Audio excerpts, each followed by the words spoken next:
Hello and welcome to News Now on News Central TV. My name is Mazino. Appeal. The headlines.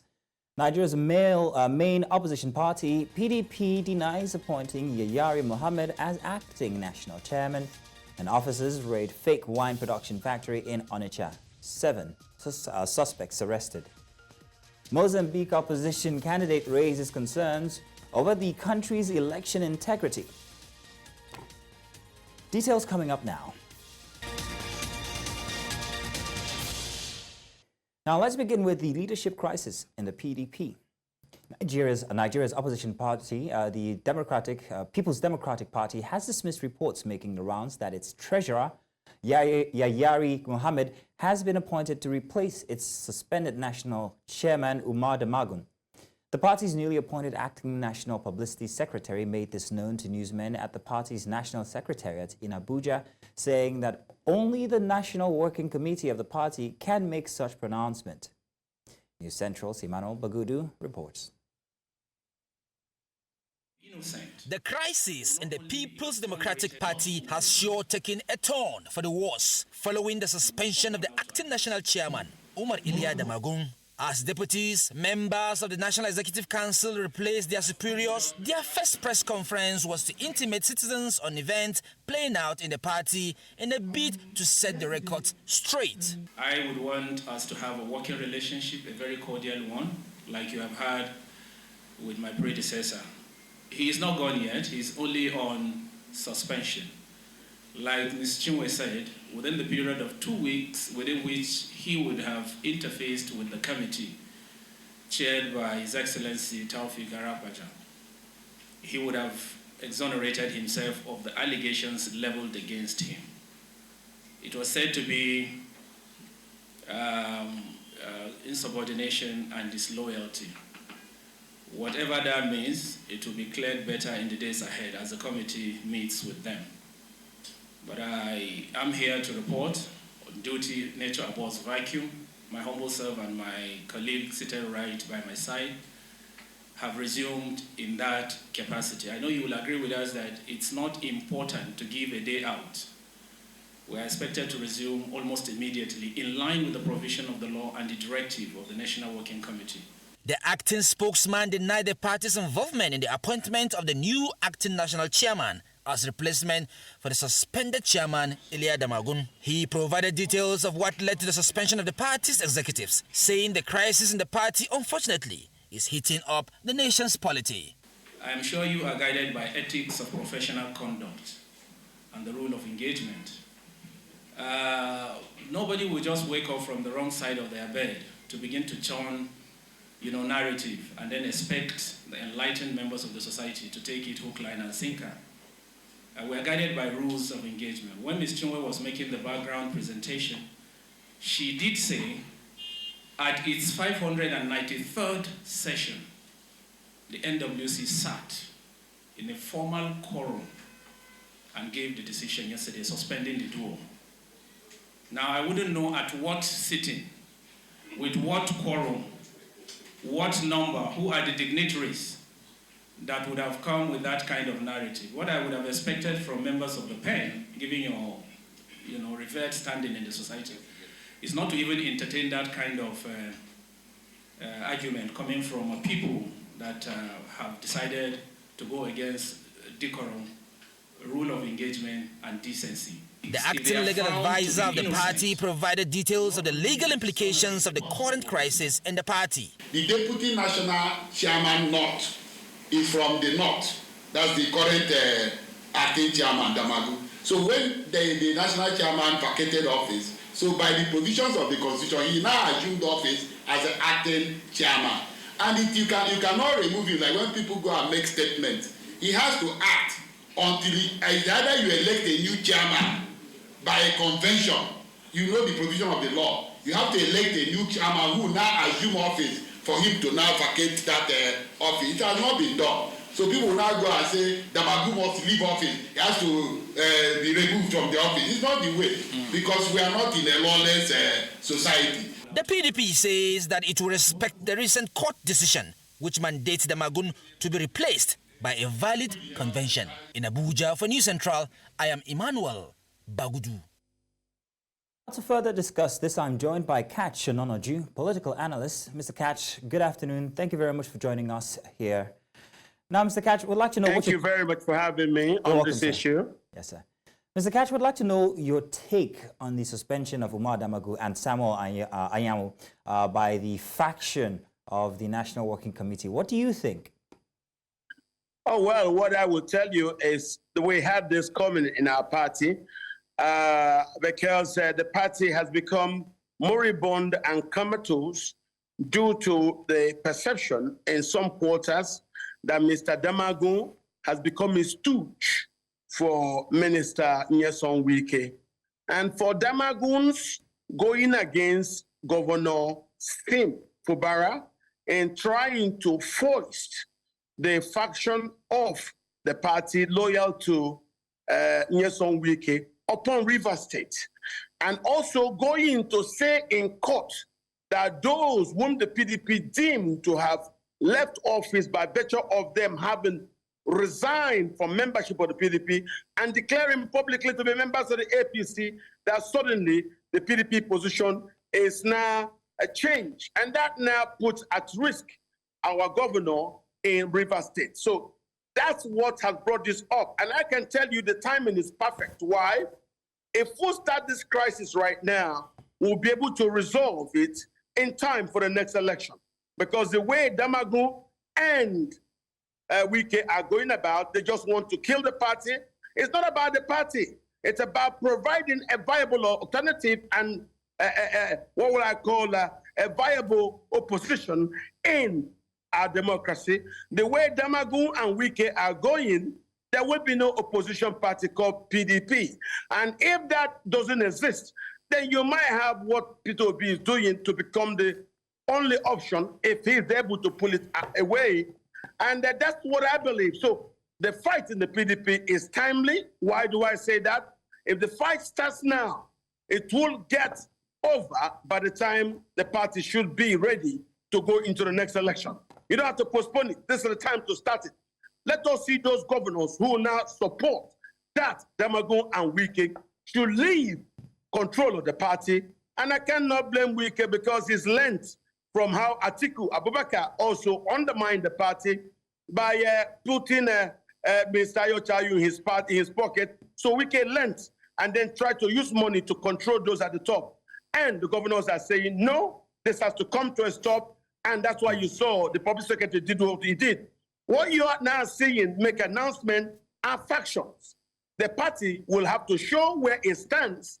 And we need to also listen to the board of trustees because it involves a lot of people. Everybody knows what's going on. Damagu is not there for the PDP. Damagu is there with Wike to bury the party.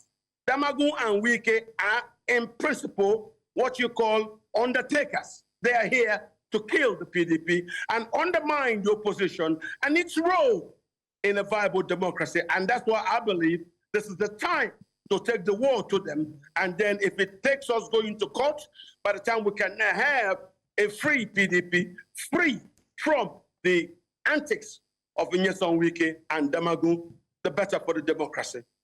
Now, sir, how big is Nyesom Wike? Because I want to say this, that most people argue that it's been a long time coming that some action be taken against Nyesom Wike. However, in this case, we see that Damagu has been suspended and no action really taken against Wike, where people have told that his anti-party politicking has caused the PDP, and this has caused the PDP to go into factions. So, sir, when and how is the PDP taking actions, whether for or against Wike? Well, you need to understand, it didn't start from Wike. Wike only learned from where Atiku Abubakar started. It was Atiku who originally got the party's leadership compromised. So Wike now learned from him. And as Ayochayu resigned, Nyesom now grabbed Damagu and started using the same strategy that Atiku was using money to force the leadership of the party into a compromise. And don't forget, when we are not in power, and then the chairman or neighbor at the top sees anything small, he's given to embrace such free AUF, a challenge lady. It's a very, very open to AUF from wherever it comes from. So a challenge PDP being opposition party, its leadership are free to do this.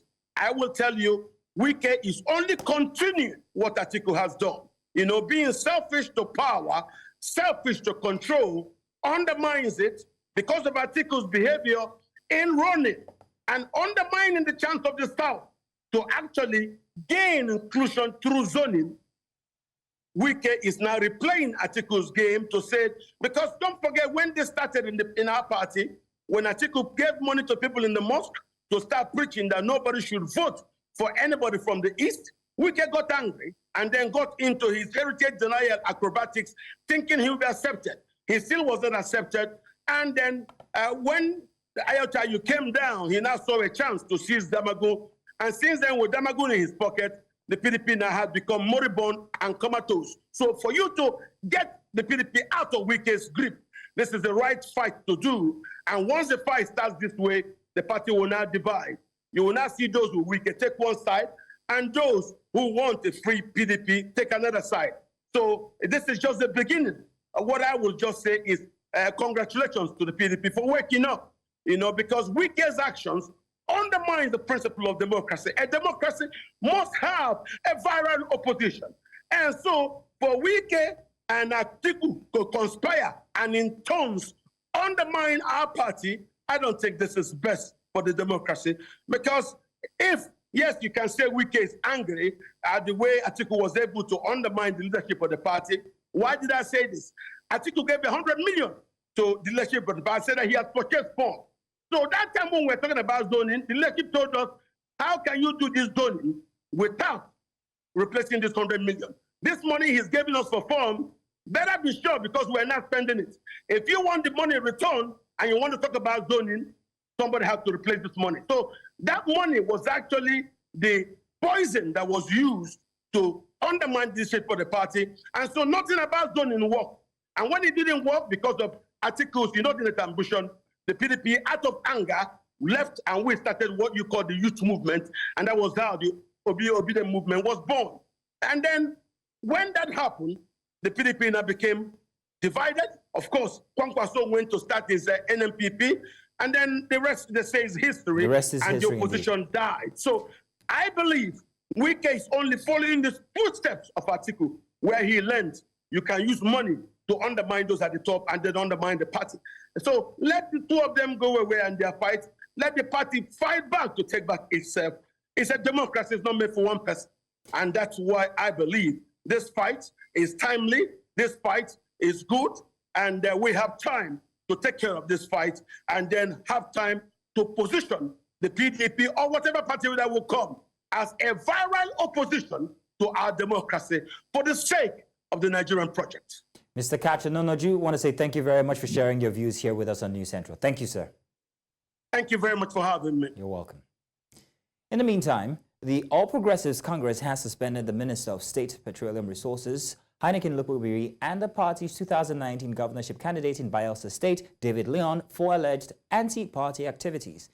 The suspension extends to the State Commissioner for Power, Karim Kamuko, Commissioner for Lands and Survey, Perez Biawari, former APC State Chairman Jonathan Amos, and ex-official member of the National Executive Council, God Bless Diriwari, and Southern Ijaw APC Youth Leader Sabi Morgan. The party, stakeholders, and APC Chairman, Ward 3, Southern Ijaw, Omibi Fuebi, including all ward executive members, as well as the APC Ward 4, Southern Ijaw, Claudius Odubu, and all the ward executive members were all suspended by the party.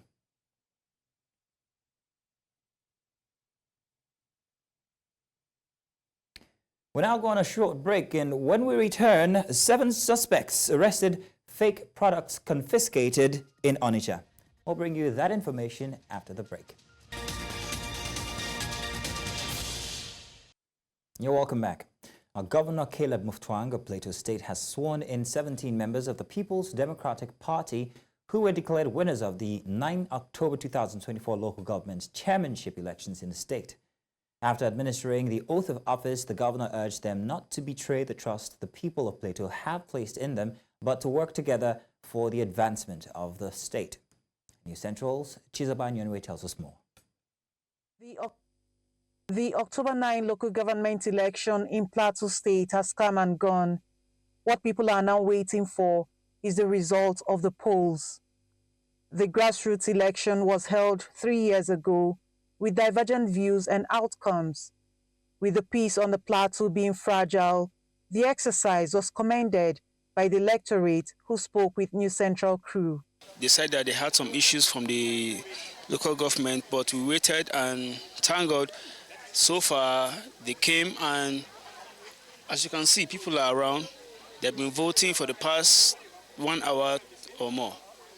And I've already casted my vote too. As you can see, there is no misunderstanding or any form of disagreement between political parties and their agents. So that shows that the process is fair and free.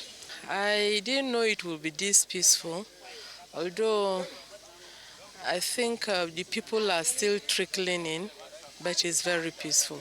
In fact, it didn't take me very long to cast my vote. Major stakeholders who participated in the just concluded election had this to say. When we raised those observations with respect to the VVS, we were told that whether online or offline, they were going to work. So the report so far we've gotten from the 17 local governments, right, shows that less than 0.5% of VVS, the app also, is working. Actually, we have about 24,000 registered voters, but we were given 11,650 ballot papers. But that's not to worry. From experience, we know that somehow this is going to go round. But just in case there's any shortfall in any polling unit, they can always reach us. And that's why we're even going around to monitor and make sure that everything is going all right. Elections is a process. Logistics has a lot of intricacies with them. But certainly they would have to improve on logistics to ensure that polling units open on time. I've also heard about shortages of staff and the like. All of these they need to improve. I am pretty sure with the professionalism, or I would call it the openness of the commission to want to do better elections, they would look at these elections and learn from it and be able to conduct maybe much better elections in the next cycle. The electoral umpire has just tasted the waters, as this is his first outing since assuming office as chairman of the State Independent Electoral Commission. I've not heard anything. We've not seen the report or the general report of all the polling units, but so far so good.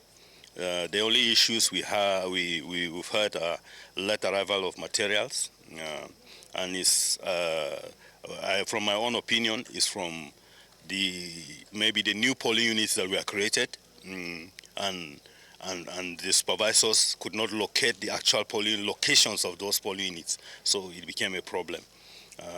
We are hopeful that in the next election, after our post-election review, we will look at those things along with even the media. You can come and assist us and to see how we can improve the commission.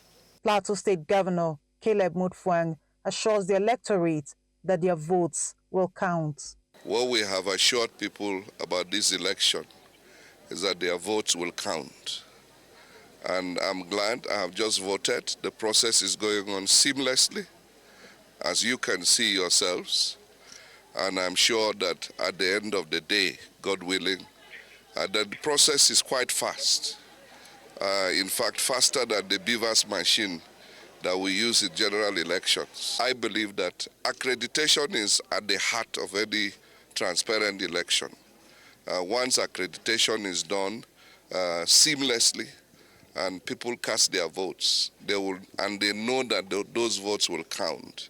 I'm sure that our electoral process will continue to evolve with integrity. As peaceful as this election has been, it is expected and hoped that members of the public continue to go about their lawful businesses, maintaining peace even after the results are announced. In Jos for News Central, Chizoba Anyui. Tinubu has left the United Kingdom for Paris, France, where he is set to attend a significant engagement. This was confirmed on Friday by his senior special assistant on political and other matters, Ibrahim Kabir Masari, via his verified X handle. Masari revealed that he had the privilege of meeting with President Tinubu at his private residence in the UK, where they held productive discussions before the president departed for Paris. While the details of the engagement were not disclosed, it is believed to be part of President Tinubu's broader strategy to maximize the country's international partnership. The president had earlier left Nigeria on Wednesday, October 2nd, for a 2-week-long working vacation in the UK as part of his annual leave. And President Bola Tinubu and Vice President Kashim Shettima on Friday consoled with the Group Chief Executive Officer of the Nigerian National Petroleum Company Limited, Malik Kyari, over the death of his daughter Fatima Kyari. It was gathered that Kyari's daughter Fatima died Friday at the age of 25 after a protracted illness. The duo, in their separate messages on Friday, condoled with the Kyari family, who has been, Mr. Kyari himself rather, who has been leading the NNPCL since 2019. A statement conveyed Tinubu's condolence by his Special Advisor Information and Strategy Bayo Onanuga said that the president prayed for the repose of the soul of Fatima and urged the Kyari family to stay strong. And away from that, in Anambra State, Nigeria, a joint task force has raided an illegal wine manufacturing facility in Onitsha, confiscating and sealing off the premises. The facility, located on Onowu Street, was producing and distributing large quantities of fake and unapproved wines, including imitation brands such as Classic Heaven and Hennessy. 7 suspects were arrested during the operation. According to Celestine Anere, Managing Director of OCHA Brigade, the raid was conducted following credible intelligence. The task force seized various alcoholic beverages and wines, and the investigation is ongoing. This operation claims to curb economic sabotage and protect public health. And as the world marks the International Day of the Girl Child, the dream of young school girls in Abia is to have a future that gives them equal opportunities to life with their male counterparts.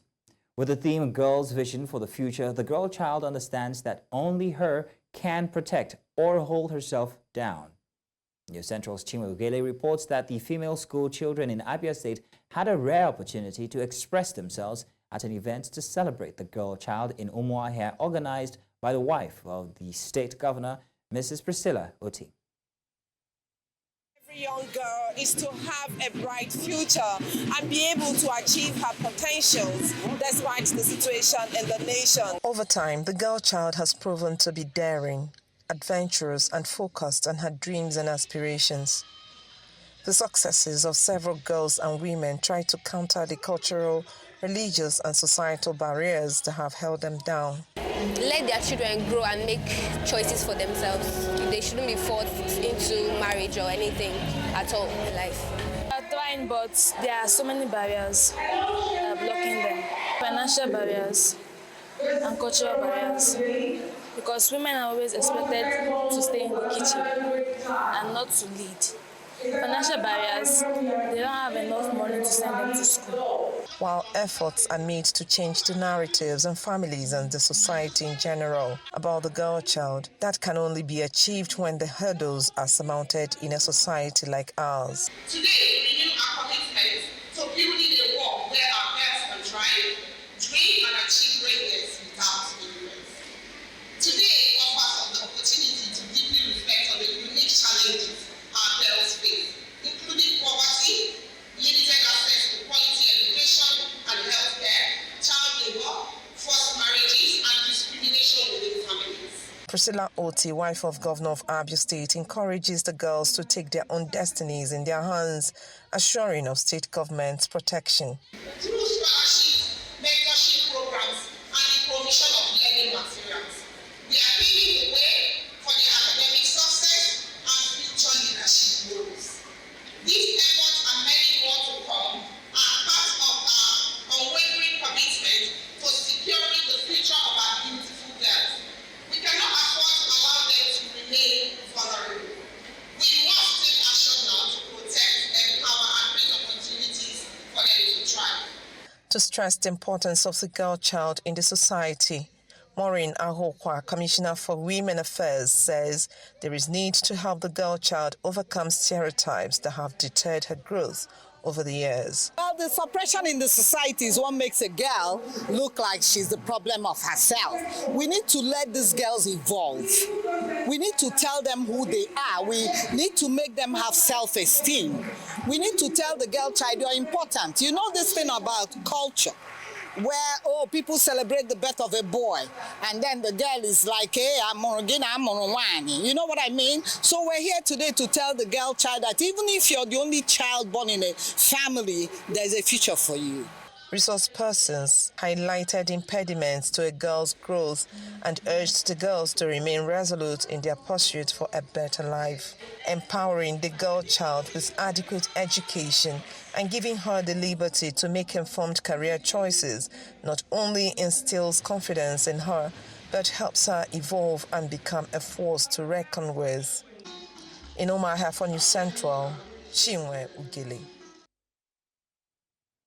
The project Growth Africa has commenced the establishment of safe space clubs for young adolescents in a bid to help build their confidence, achieve their full potential, and provide a safe space while they are in school so that they can discuss their challenges. Now, this was as they visited the Paduma Junior Secondary School in Abuja, where they say there is a need to provide support for the children as they navigate the challenges of growing up. Amadin Uyi reports. It was an opportunity to interact and encourage the students of the Paduma Junior Secondary School in Abuja. Organizers of the event say the purpose is to reorientate the minds of these young children and help them reach their full potentials. This event is very important for the kids. In as much as we're raising future leaders, we need leaders who can put their emotions in check.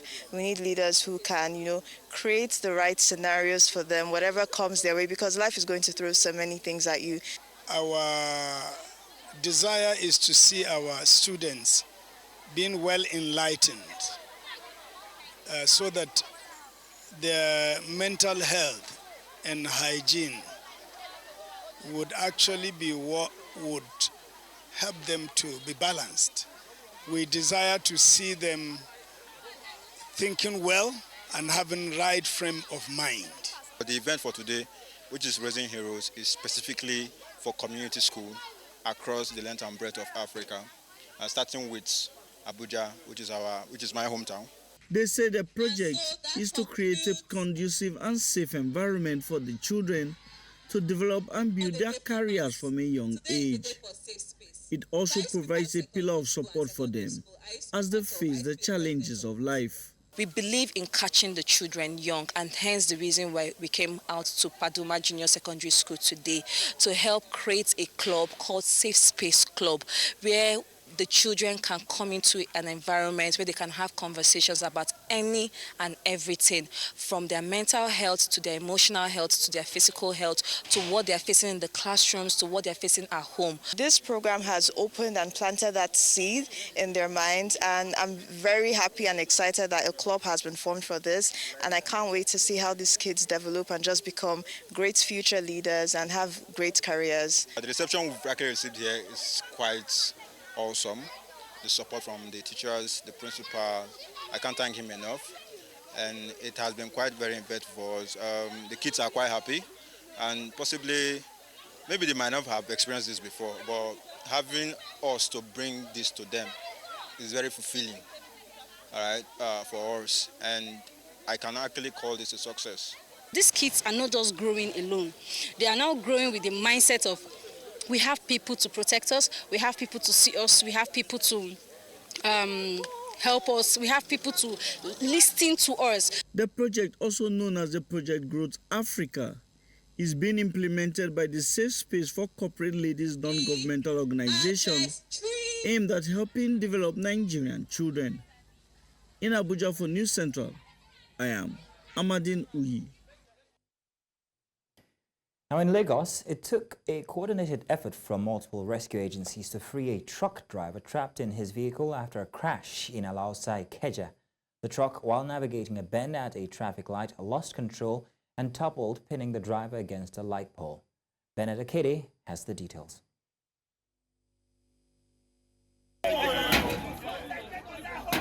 Trapped in the wreckage of his fallen truck, the driver's desperate cries for help echoed as rescue workers fought to free him.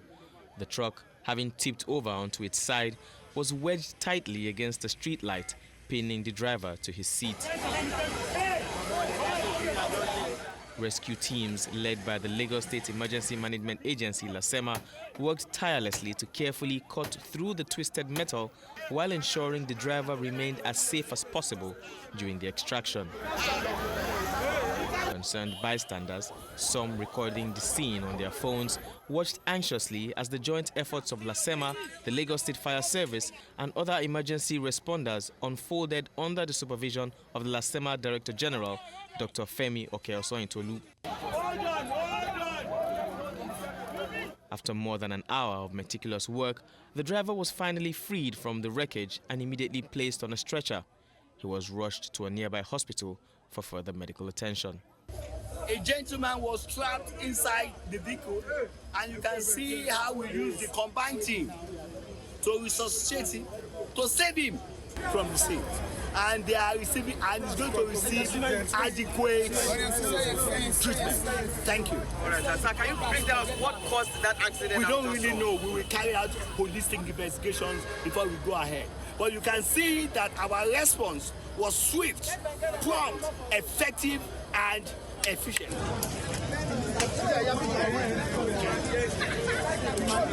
In Lagos for News Central, I'm Bernard Akede. Coming up, Mozambique presidential opposition candidate raises concerns over election integrity. We'll bring you the details of this and more after the break.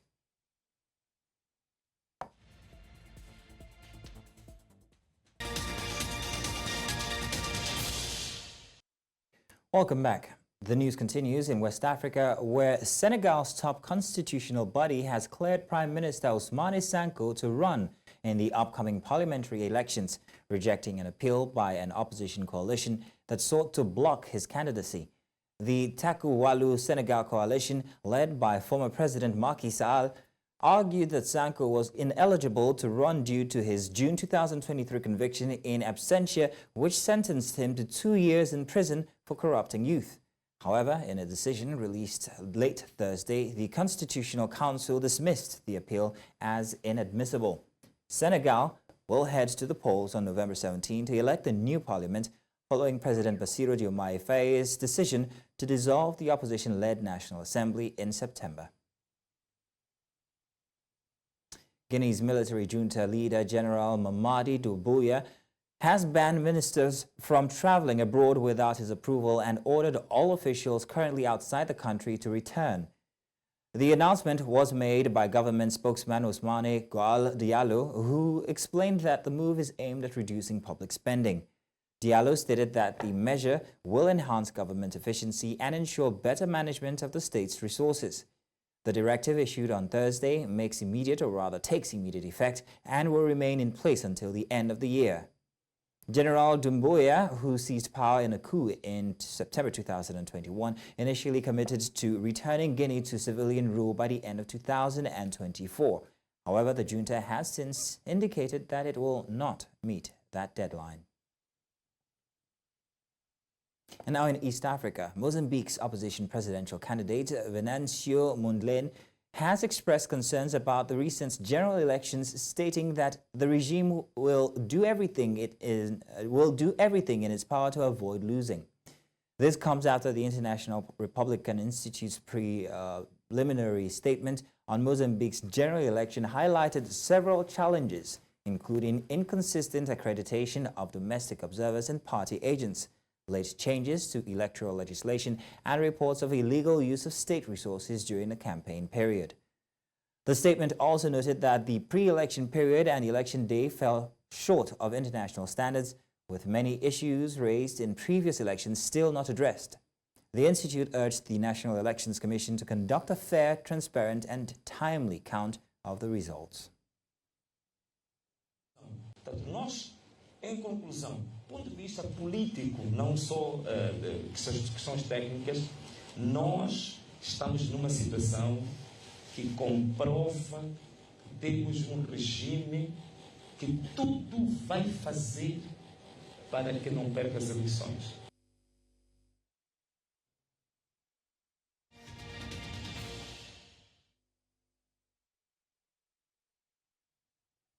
Now, Republican presidential candidate Donald Trump has sparked controversy with his latest remark on immigration. At a rally in Aurora, Colorado, Trump called for the death penalty for immigrants, or rather for migrants, who kill U.S. citizens or law enforcement officials. He also repeated false and misleading claims about immigrants, fueling nativist sentiments. Trump vowed to make November 5th Liberation Day if re-elected, pledging to implement policies centered on mass deportation. Critics argue his rhetoric perpetuates harmful stereotypes and ignores the complexities of immigration. Trump's hardline stance has drawn sharp criticism from local officials and residents who urge a more nuanced approach to addressing the issue. But to everyone here in Colorado and all across our nation, I make this pledge and vow to you, November 5th, 2024 will be Liberation Day in America. It will be Liberation Day. And I will invoke the Alien Enemies Act of 1798. Think of that. 1798. This was put there. 1798. That's a long time ago, right? To target and dismantle every migrant criminal network operating on American soil. We will send elite squads of ICE, Border Patrol, and federal law enforcement officers to hunt down, arrest, and deport every last illegal alien gang member until there is not a single one left in this country. And if they come back into our country, they will be told it is an automatic 10-year sentence in jail with no possibility of parole.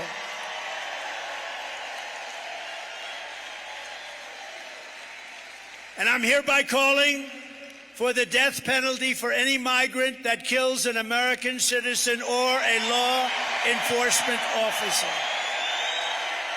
But Kamala has imported an army of illegal alien gang members and migrant criminals from the dungeons of the third world. And we have to live with these animals. Now, at a recent campaign event in Scottsdale, Arizona, Vice President Kamala Harris emphasized the importance of unity and criticized divisive forces. Vice President Kamala Harris spoke at a campaign event in Scottsdale, Arizona, warning against powerful forces seeking to divide Americans. He criticized the notion that a leader's strength is measured by how they defeat rather than how, or rather who they support. Harris emphasized the need for leaders who lift others up and promote unity. We know has been happening in the last several years in our country is there's some powerful forces that are trying to divide us as Americans, would have us and cheer us on if we point fingers at one another. There's this kind of backward thinking coming from some folks that suggests that the measure of the strength of a leader is based on who you beat down, instead of what we know, which is the real measure of the strength of a leader is based on who you lift up. That's strength. And I tell you, because I have traveled the country recently, including the many, many trips that I've taken over the last almost 4 years, but recently, in particular, where world leaders, allies, have come up to me. We're now on a first-name basis. I've met with so many of them so many times. And they have said to me, Kamala, I hope you guys are going to be okay. In Kiev, Ukraine, journalists gathered on Maidan Square to pay tribute to their colleague Victoria Roshwania, who died in Russia detention. Roshwania was captured in August 2023 while reporting from eastern Ukraine, and her death was confirmed in April 2024. The cause of her death remains unknown. Journalists are now seeking answers. Вона заїжджала на окуповані території, виїжджала з окупованих територій і робила матеріали звідти. Тобто це були такі матеріали розмови з цивільними, як там, що там, ну такі репортажі, спостереження, розмови з людьми. І вона вважала, що це дуже важливо, тому що на окупованій території залишаються українські громадяни, українські люди. Немає українських журналістів, і вона вважала, що коли відбувався останній обмін полоненими 13 вересня, було підтвердження, що Вікторія має потрапити в цей обмін. Чому вона не потрапила, теж не зрозуміло. Ну, тобто ви ж розумієте, що тут російська сторона, якщо вони дадуть доступ Червоному Хресту, ОБСЄ,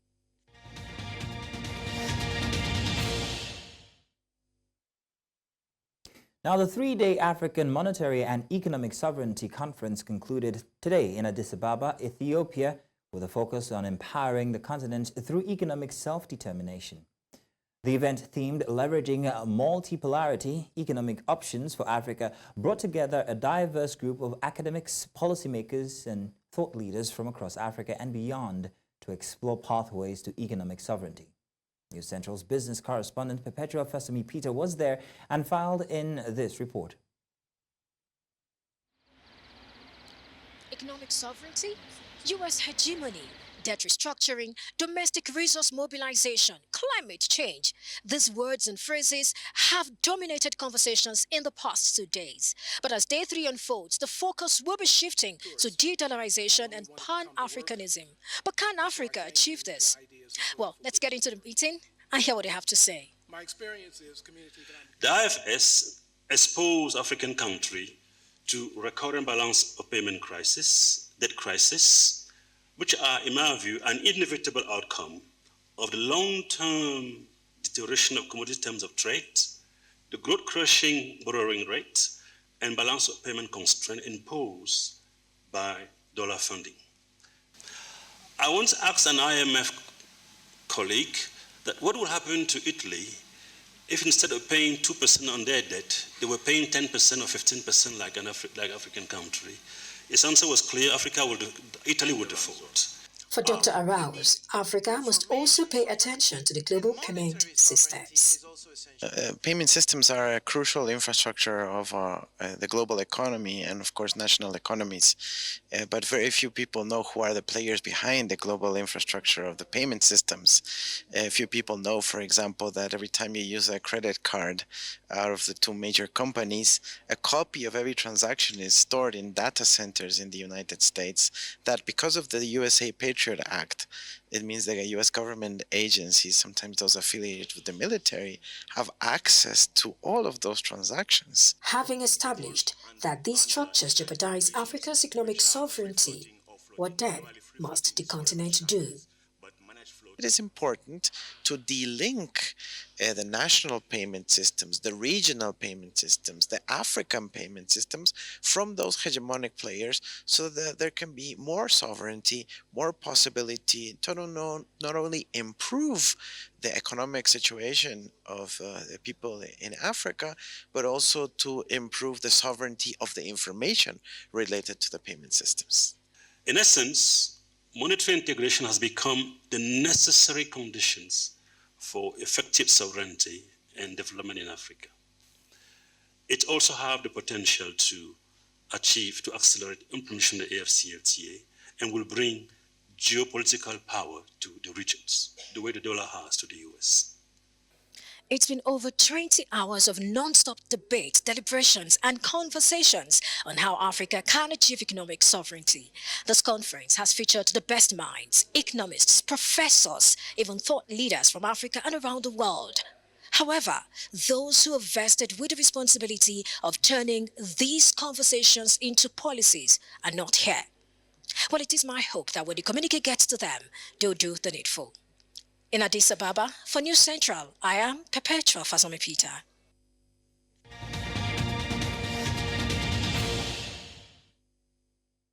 Finally, some sports here. The Super Eagles of Nigeria continued their strong form in the 2025 Africa Cup of Nations qualifiers with a hard-fought victory over Libya. Speaking after Nigeria's victory over Libya, the interim coach Eguavoen addressed Boniface's struggle in front of goal, stressing the need for the forward to improve his decision-making. Egarvon also shared his plan to have a conversation with the Bayern Leverkusen striker to help him break his goal drought. The Bayern Leverkusen forward struggled to make an impact throughout his time on pitch, a stark contrast to his prolific form at the club level.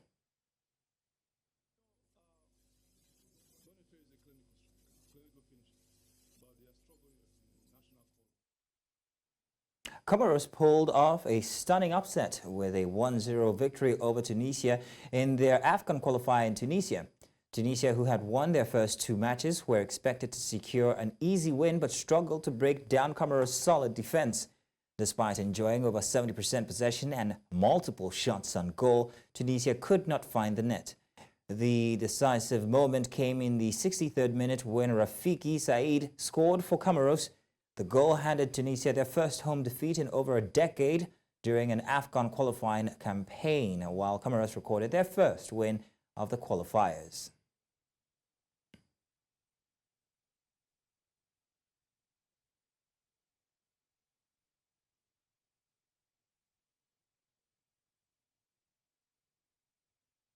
And that's all for this hour, but before we go, let's take another look at some of the major stories. Nigeria's main opposition party, PDP, denies appointing Yayari Mohammed as acting national chairman. And officers raid fake wine production factory in Onitsha. 7 suspects arrested. Mozambique opposition candidate raises concern over the country's election integrity.